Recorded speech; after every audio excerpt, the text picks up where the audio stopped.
The ancient, inalienable right of freeborn people of the United Kingdom to go to the pub is how Boris Johnson described it.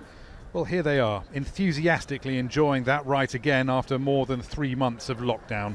Plus, going to the cinema, getting their hair cut, eating in restaurants and staying in hotels. For England at least, something like normal life has returned. It feels really nice. It feels really nice. We're going to go on a bit of a pub crawl after this. It's rather expensive by comparison with buying in.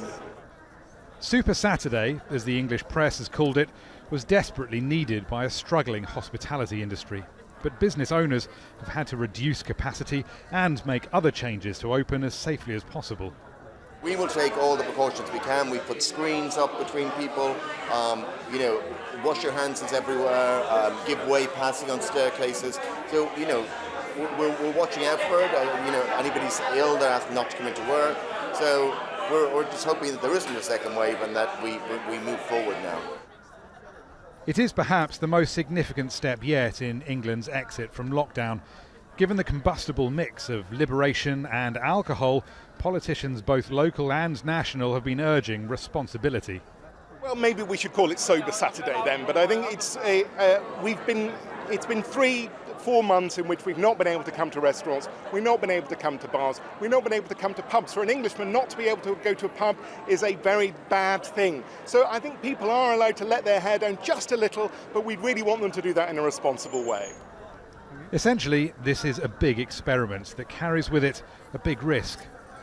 If this does result in new flare-ups of COVID-19, the government is hoping that they'll be localised and can be dealt with localised restrictions. Returning to another full national lockdown would finish off even more businesses than are expected to go under anyway.